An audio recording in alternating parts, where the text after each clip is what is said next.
Hi, I'm Jill Ho, and I will be discussing A rebours by Huysmans. You may recall that Oscar Wilde suggested that the poisonous book Dorian Gray reads in The Picture of Dorian Gray is A rebours. So I'm going to discuss some of the decadent themes, images, and ideas that are present in the very last paragraph. I hope you have that in front of you, but if not, it's a short paragraph, and I'm going to read it. It was still quite motionless, and he felt it with his fingers. It was dead, accustomed no doubt to an uneventful existence, to a humble life spent beneath its poor carapace. It had not been able to bear the dazzling splendor thrust upon it, the glittering cope in which it had been garbed, the gems with which its back had been encrusted, like a ciborium. Decentes felt disdain for the life of all the lower classes. He thought them unimaginative. So the uneventful existence of the tortoise beneath its poor carapace was analogous to the uneventful existence of a member of the lower class.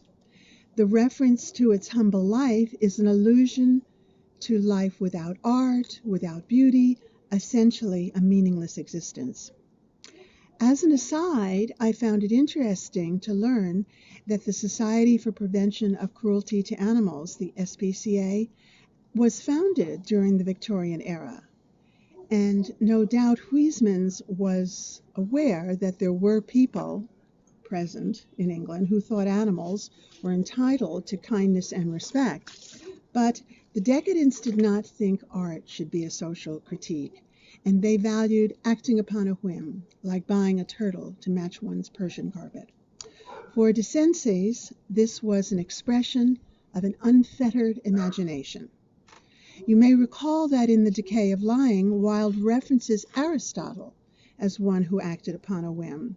So the decision to buy the tortoise and the decision to encrust its carapace with jewels was a whim of the highest order, a whim meant to convey not only beauty, but wit.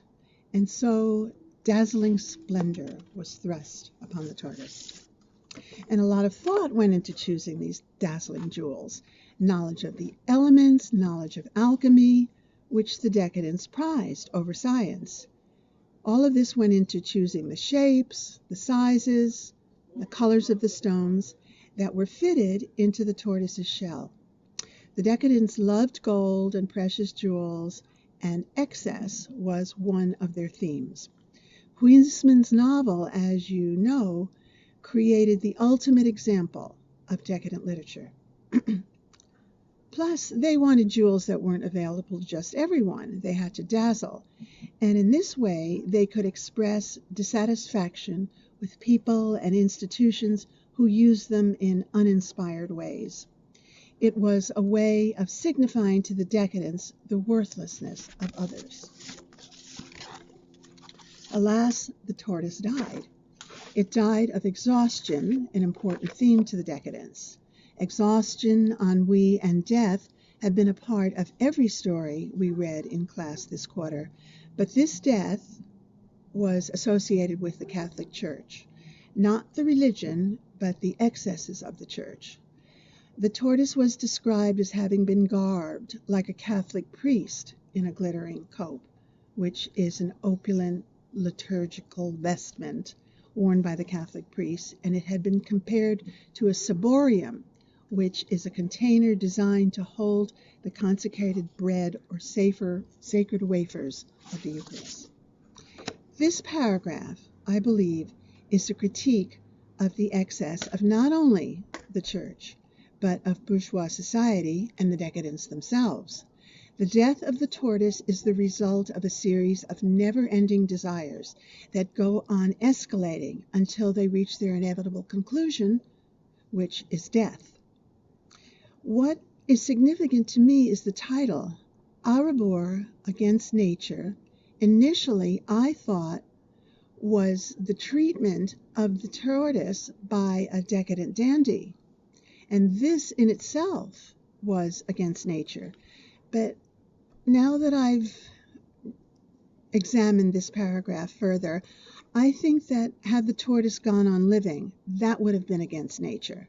In other words, death is the natural denouement of the story.